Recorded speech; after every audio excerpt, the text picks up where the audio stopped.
So somebody, some little brother, some little sister says to himself, I don't have to struggle to try to hustle in the street.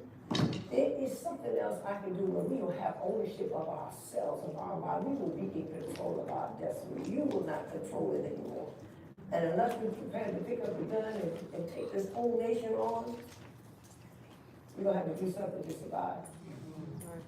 Am I getting the hook?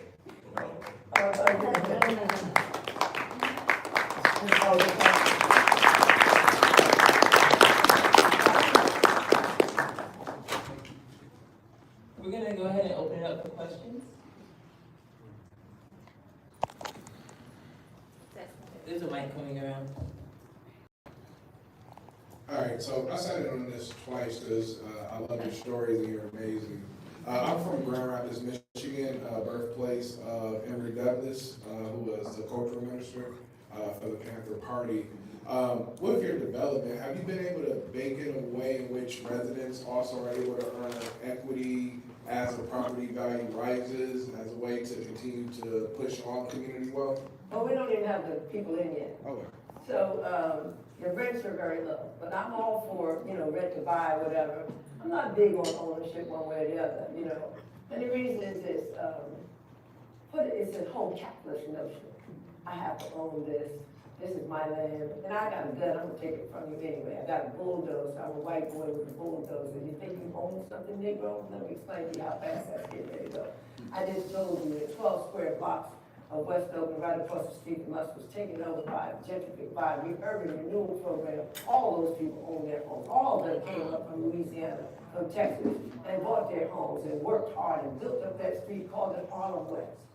And in 10 seconds, they bulldozed those black people out. Here in Atlanta, when the 1996 Olympics came, they wiped out everything in West End to build a goddamn parking space so Morehouse could have a basketball thing. I'm not making this stuff up. So home ownership is what it is. But I definitely want them to have, there's no question of equity. I'm giving you everything. Ain't nobody trying to take nothing from them. Nothing. I'm not even gonna make no money from this. Matter of fact, the Black Lives Matter over here, but give me some more money, I ain't gonna be able to, I don't get any money from it. I never take a salary or even any money. So just so you know. I had a little bit of money after I sued the city. And then I'm suing the bank where I'm banking right now. So that's another story. But yes, I thought to myself originally that we can create a cooperative ownership, but I will not allow you to be no individual and think you're going to sell off that. I got 39 vouchers, Section 8 vouchers for people to come in for, okay? I'm doing everything I can to keep that rent so low. And if you can figure out if you want to own it, but it's going to be a cooperative ownership the way my business are. You ain't going to get to be no little individual with your little private interests, your little capitalist dreams. I don't need that. All right, guys, we got 2 more questions. I'll try to be brief, but they told me to be brief, so she let me know. Thank you so much for your story. My name is Trish Boyle, and I'm the owner of Sophia's Crowns Flower Shop. We're based out of St. Louis, Missouri. And my question is, here everyone in this room, we probably all have collective wealth. But we probably all have what? Collective wealth. You have collective wealth? Probably really? Together, everybody in this room, if we all come together, we probably all have collective wealth. But I wanted to we don't collectivize the wealth. So. Yes, ma'am. And I wanted to ask a question about collective debt. So how can we as a community think of how we can all relinquish our debts? I know you mentioned bankruptcy, but how do we get to that generational wealth, building the ladder if we do have debt that we have acquired along the way of getting there? That's because you believe in the capitalist system and I don't. See? That's the difference between you and me. I don't care nothing about debt. We have to decide that we want to have a society that is not structured around private ownership of wealth. Because no matter what you want to say, that we have collective wealth, we don't act collectively, right? We're not organized collectively. We say, well, we buy, black people are the greatest consumer. We ain't buying in no bulk. We ain't buying together. So I'm talking about collective wealth. You use the word collective. I talk about community wealth. I talk about black ownership, black wealth, people's wealth, the power of the people. So I'm saying the following. I don't care nothing about the debt. That's you. And the reason I do it, because I'm looking for another system and another way. I am always a revolutionary. This system oppressed us. Why would we look to this system to free us? It can't.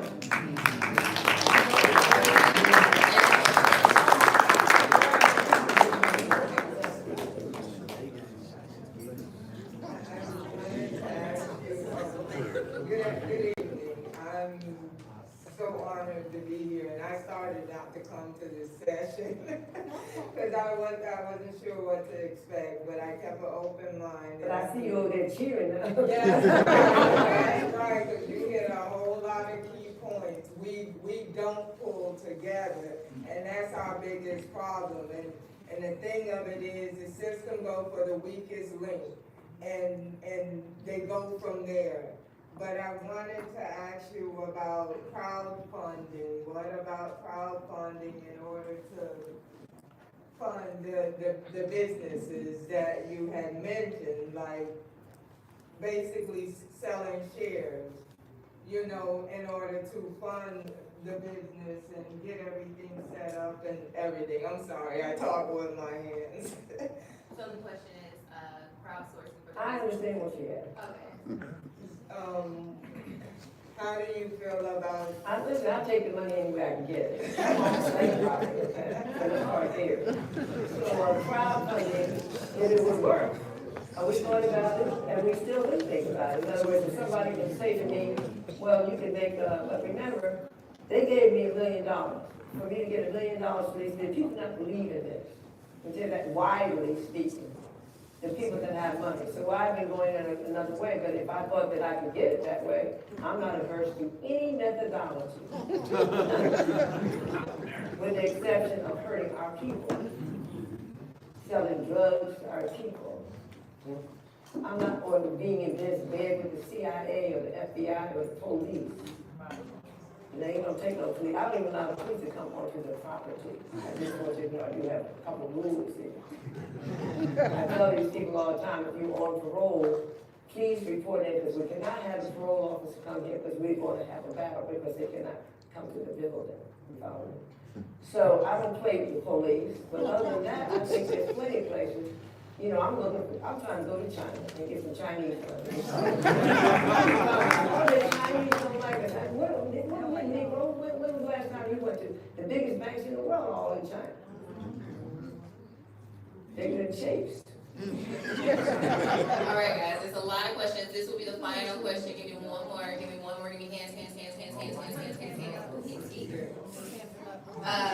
Here. Last question, and then Ms. Elaine Brown will be around for a bit for photos, but we will have to clear our room team. All right, I appreciate it. So first and foremost, I'm honored to be here. I'm honored to be in front of you and everything that's, you know, going on around us in this weekend. So I just want to tell you, first and foremost, I'm all about the collective community, rebuilding the village. We got an organization by the name of S.O.U.L Society that's about tapping into the soul, the wealth within, and creating a lifestyle in the community around what we love and bringing it back to doing for self. We got our own natural alkaline spring water. We growing our food and building our own community in real time in North Carolina. And I just wanted to get any advice. You're in North Carolina, so is my friend Zah. You know Zah?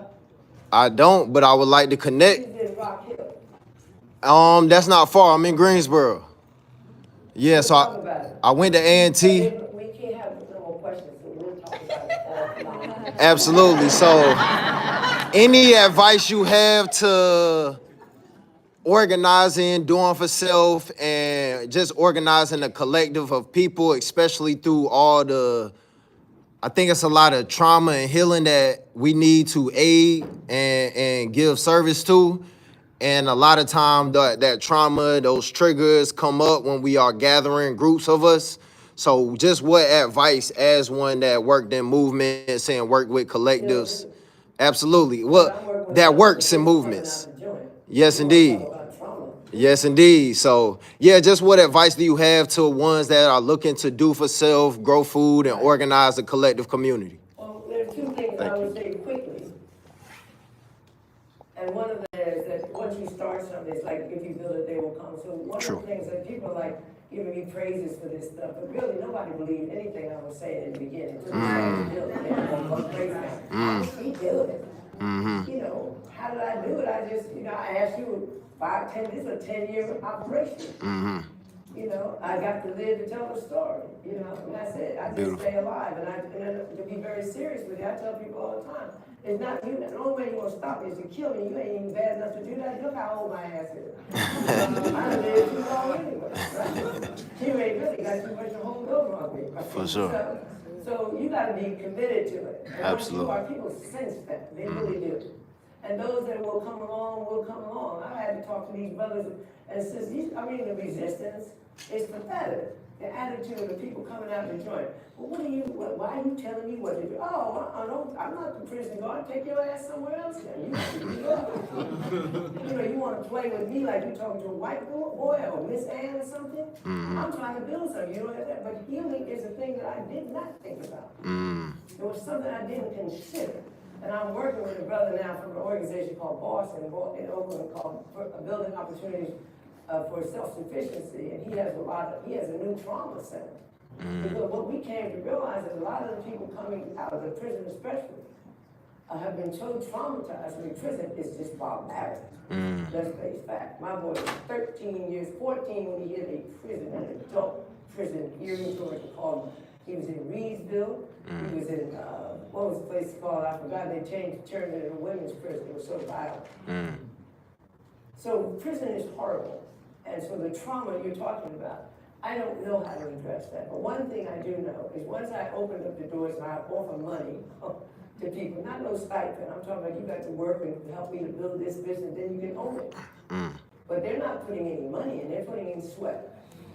But I'm giving them money, and so then they at least hear what the hell I have to say. Right. So I'm like, you need to go to therapy. I'm just serious about it. I got black therapists, you know, got all kinds of stuff. I don't know the answer, because if I knew, we'd be free. Right. And I don't have that answer. But I do know that you are on, it can't just be healing though, this stuff about, we all have to sit down, come together and just talk about our problem. I ain't got no money to eat. I can't even get to the healing circle. Facts. Absolutely. The question of survival. Absolutely. And I'll just close out with this question and say that we, back in the day, we used to call our program survival program.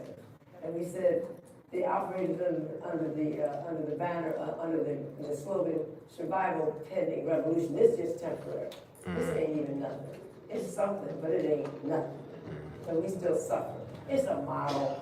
I'm supposed to keep it going, but it's not dependent on me. But people begin to realize when you do something. So sometimes when you just do it, you know, people begin to gravitate toward your idea. And they want to do what you just did. So that's what I'm going to put out a documentary and trying to show how I did it, and people can see you can do it. Because it needs to be done. Then we can own stuff. We have a sense that this is how we can get over. We can really use each other. It's not a question of falling in love and getting married. Although, you know, that could happen too. But you know what I'm saying? It's a question of making it known. We don't have to study that we need to be together. We know goddamn well we're supposed to be together. We cannot fight each other. I'm not talking about some of the little low-level thugs about, I'm from Deep East Oakland. Negro, you don't own a block of bricks in Deep East, okay? The first thing comes through today's world, but back in the day we didn't accept it. You'll be dropping your drawers and getting down on your knees and saying that thing they're telling him on me. I already know what the game is today in the hood. So much snitching going on, it's embarrassing. That's right, it's embarrassing. And so my point to you is, there's a lot of other type of healing that needs to go on. You cannot come in here and steal Miss Johnson's purse. We're not gonna let you. You ain't coming here to rape Shanika, because we're gonna beat your ass.